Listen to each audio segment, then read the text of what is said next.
Né? Então, quando a gente está falando de alimento, né, eu coloquei aí o pãozinho com café, que muita gente tem esse privilégio, né, de tomar pela manhã. Não deveria ser um privilégio, mas infelizmente no nosso país é, né? Então, muita gente tem o privilégio aí de ter um pãozinho, ter um cafezinho para tomar logo cedo. Então, quando a gente está falando de alimento, a gente está falando do pãozinho, a gente está falando do café, a gente está falando do arroz, do feijão, né, da farinha de trigo, do que mais? Da carne, para quem come carne, né? E isso é alimento, mandioquinha, né? O pessoal que gosta é jiló, quiabo, eu particularmente não gosto, mas para quem gosta, né? Então tudo isso é alimento.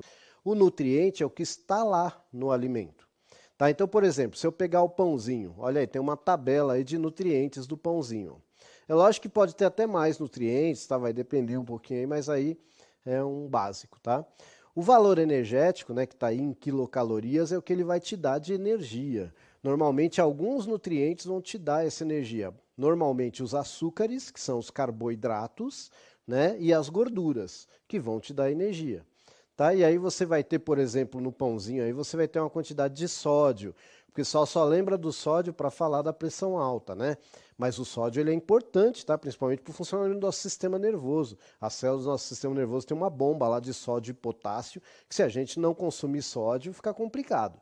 Tá? Então, o problema é tudo que é demais, né? Tudo que é demais acaba fazendo mal, mas a gente precisa do sódio, tá? Que é um sal mineral, e precisa de outros também, sais minerais. Então, para você entender, quando eu falo de alimento aqui, eu estou falando do pãozinho. Quando eu falo de nutriente, eu estou falando de carboidrato, de proteína, né, que vai ter uma função de estruturar o corpo, entre outras.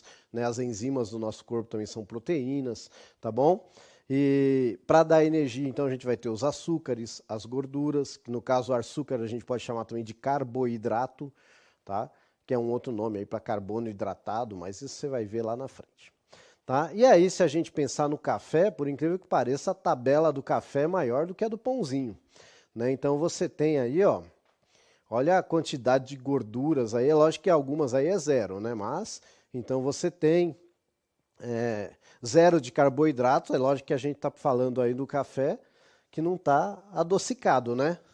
Senão aí complica. Olha quanto de água, 99,39. Exatamente. Aí o amido ele vai ser quebrado, né? Pela nossa digestão, tá? O amido ele vai ser quebrado até se transformar em glicose, né? Mas enfim, isso é um assunto também quando a gente for falar de respiração celular lá no ensino médio, tá? Se a gente for falar aqui no ensino fundamental vai ser bem por cima, tá? E ir lá para frente. Mas é isso mesmo, professora, perfeito.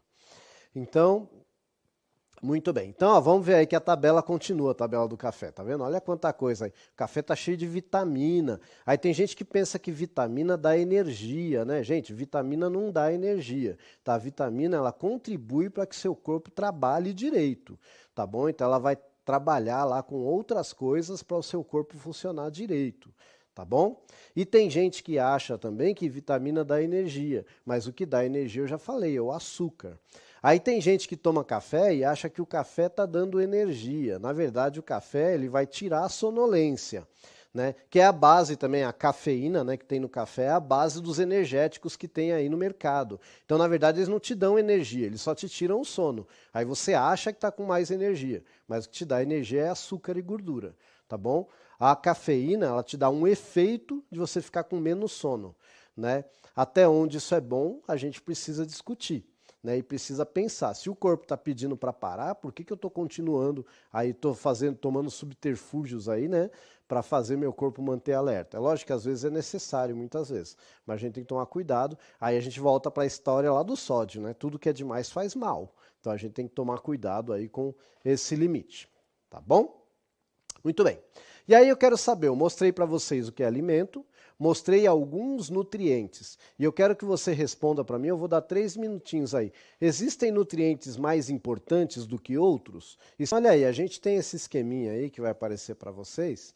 Esse esqueminha aí, ele na verdade, ele não está dizendo que existe um mais importante que o outro. Vocês estão cobertos de razão. Tá? Todos são importantes. Entretanto, lembra, né, que a gente falou no começo da aula e alguns já repetiram aqui, que a questão da boa alimentação é a diversidade. Então, alguns alimentos, o nosso corpo vai precisar de alguns nutrientes, né, vai precisar mais do que outros. Logo, alguns alimentos a gente precisa consumir em maior quantidade do que outros durante o dia. E hoje o que está acontecendo é que às vezes a gente está invertendo, né, essa ordem aí, ou alguns alimentos a gente nem coloca na nossa dieta. E aí eu vou dar um parênteses aí, dieta, tá bom? Dieta é tudo que você come. Tem gente que fala assim, eu tô de dieta. Não, todo mundo tá de dieta. Tá? Dieta é o que você come, tá bom? Então, a sua dieta deve ser equilibrada. Aí fala assim, o médico me colocou de dieta. Não, o médico me apresentou uma dieta mais equilibrada para mim, tá? Porque você já tinha uma dieta. A partir do momento que você come, você tem uma dieta, tá bom? Bom, então vamos dar uma olhada aí nessa figurinha. Então, de acordo aí com esta pirâmide, por que ela tem esse formato de pirâmide? Ó, tá vendo? Aqui na base da pirâmide, né? Eu vou ter o que eu mais deveria consumir durante o dia. Então, aí, ó, os grãos de uma forma geral e massas, tá bom?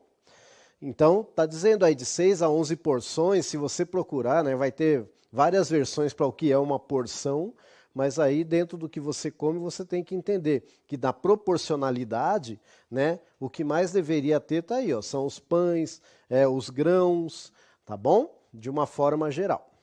Pois bem, depois você tem aqui as frutas, ó. Por que as frutas? Elas são muito ricas em sais minerais, em fibras, que são extremamente importantes para nós, tá bom? Depois a gente vai ter aqui, ó, as proteínas, né? Então a gente vai ter aqui tem bastante proteína de origem animal, mas também tem grãos aí, né, tipo amendoim, etc. Né? Essa pirâmide aí ela foi alterada. Eu sempre gosto de falar a questão do ovo, né? Que o pessoal, você liga a TV num dia, tem lá um profissional falando que o ovo faz mal, né? Aí no outro dia, um outro profissional falando que o ovo faz bem. Por que isso? Porque o conhecimento científico ele vai evoluindo. E a ciência é um eterno debate. Né? Então eu vou lá num congresso e defendo uma coisa, aí o outro vai lá e mostra que, olha, a minha defesa vai até aqui. O outro estava errado? Não, mas até aqui ele está certo, daqui para frente. E aí por isso que eu falei, a questão do equilíbrio, a questão como eu posso dizer, a questão da ponderação, tá bom? E por último, né, aqui, ó, tá na última fase da pirâmide aqui os óleos e gorduras de uma forma geral. Tá? A gente apresentou para vocês aí uma das representações, né, de como poderia ser uma alimentação equilibrada. Mas quando a gente fala de alimentação equilibrada, conhecendo a realidade que a gente vive e que foi agravada, né, por essa questão de pandemia que vivemos hoje, quero fazer uma provocação e uma pergunta e eu vou dar 2 minutinhos para vocês responderem para mim, que está aí, ó. Toda a população tem a mesma oportunidade de acesso aos nutrientes? Em outras palavras, todos têm acesso a uma boa alimentação? Por quê? Comentário, porque assim, eu lembro que uma vez eu viajei para Minas Gerais e era a época de manga. E aí eu lembro que tinha sacas assim de estopa de manga pela rodovia e a placa, doa-se manga, né? Dá-se manga, não é vende, dá-se manga. O pessoal não sabia onde pôr manga. E aí, por que eu estou falando isso? Eu estava vendo um vídeo recentemente na TV sobre como é a vida no Japão. E aí, para você comprar uma manga lá, é o equivalente a R$60, uma manga. Né? Então, tem vários fatores. Localização é um deles. Vai ter região que vai ter fartura de produção de determinado alimento, devido ao clima, etc. e tal, né? Que em outros lugares vai ter que pagar caro para ter esse mesmo alimento.